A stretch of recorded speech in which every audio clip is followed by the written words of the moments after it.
Hi folks, welcome back to my garage. The plan was to continue with the front end, but I noticed that to put the front end together you really also need to put the headlamp cowling on at the same time, which means that really that stuff needs to go into the frame first. So rather than doing that, next step I'm going to do is putting the frame together, which pretty much means putting the rear swing arm onto the frame. While I'm doing that, I also want to point out a few differences between the earlier and the later models. I'm not sure whether you're all aware of that, the effect that probably about 62, 63, there was some change with respect to how the engine was mounted and the chain was adjusted. I've got my trusted frame here. I set it up, obviously that's just for the purpose of the video. I strapped it down so it doesn't move while I'm arranging things. This is a later frame. This is actually from what I call the Venus model. The Venus model used rubber mounts to mount the engine. There was actually a third way of doing it. Much later they used, rather than the rubber mounts, they used aluminium mounts. So I just want to point out a few differences between those two models, and let's say the later models and the earlier models. So maybe we start with an earlier model, because I've got that frame here, and that's the most common one probably.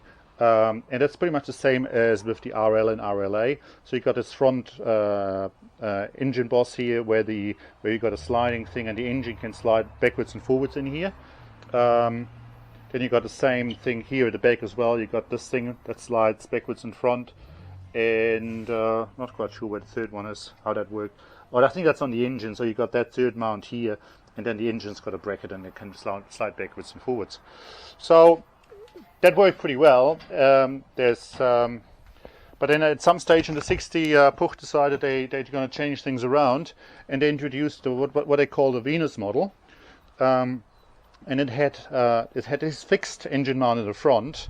Then it had another mount right here, and then this is probably visually quite a big difference. It's got this contraption here.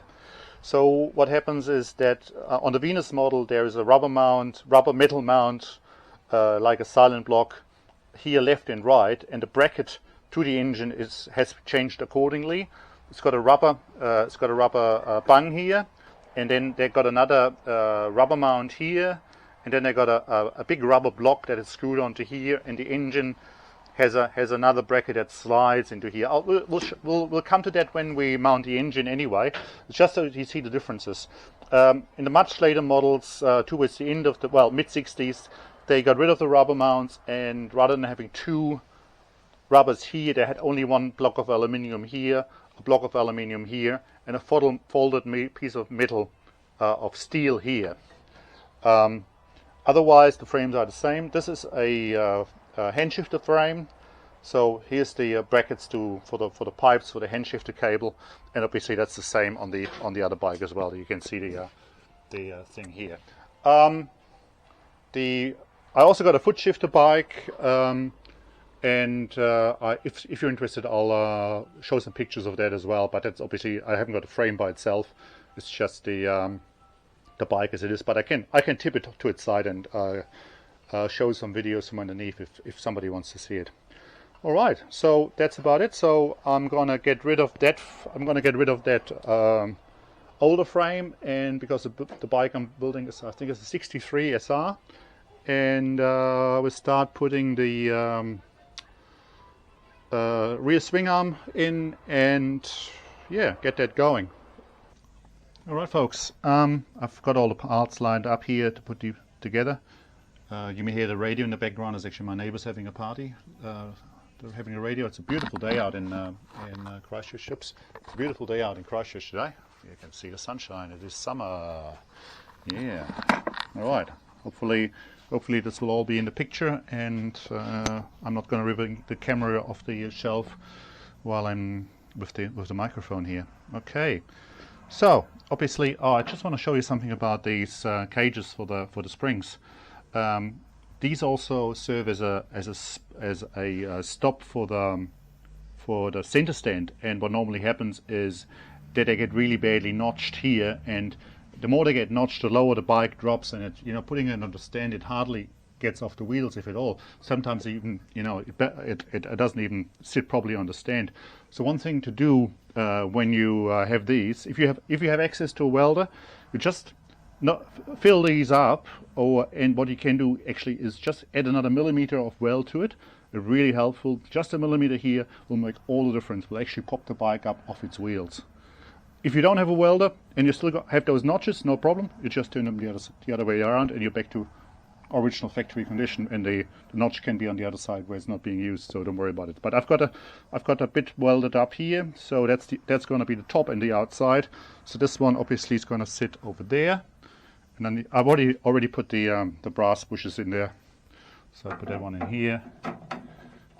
Oh, bit of grease would probably be good on this one. I've greased everything else. Forgot about these.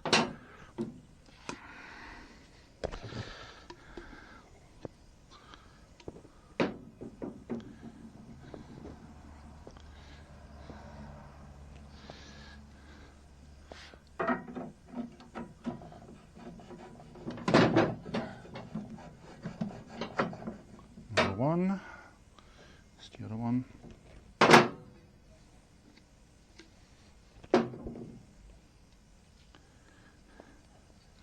And again, I have built up some weld here somewhere. Just can't see it now. Oh, here it is on this side. So that's going to be outside and top as well. So I put it like this. Just like that. Easy. Now the rubber stops for the main suspension. So you just feed those into the springs, and then you just screw those on. Just like that, and this one goes the same. I'll just turn it on. So these tubes sit in here. Now I looked at them, and they got a groove for here for the grease to get through, and one of them ends on the inside and one doesn't. One's terminated before it hits the edge. So my assumption is that that's on the outside, so that the grease doesn't come out as easily. So I'll put that. So that's going to sit this way. So that's going to put it on the outside here, and I greased those inside and out, and I greased in here, increased in the hole as well. And I'm doing the same thing over here. All right, so that's that done. So now this has to be kind of brought in through the top, from the top into here, and then it needs to go into those baskets. And they can be a bit tight sometimes for the springs to go in, but this seems, it slides in nicely. And now we got, if you look at a parts catalog, you got these inner washers which sit in between the swing arm and the frame bit. So we'll just get started putting the shaft through, and pick up the first of those washers.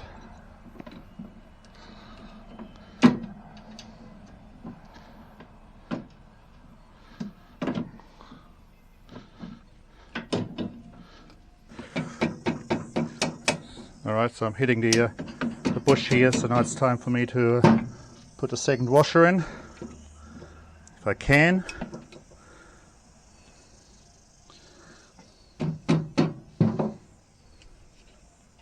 Yep, there it is.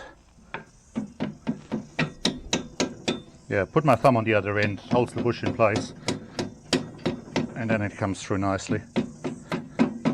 And then it's just a question putting the nut on, and there's a second counter nut as well, and then there is a grease nibble that goes on the end, and then I'll just fill it up with grease. So that's in theory that's all done. Obviously we need to, look, these are filled nicely into place, those screws on this side and both sides.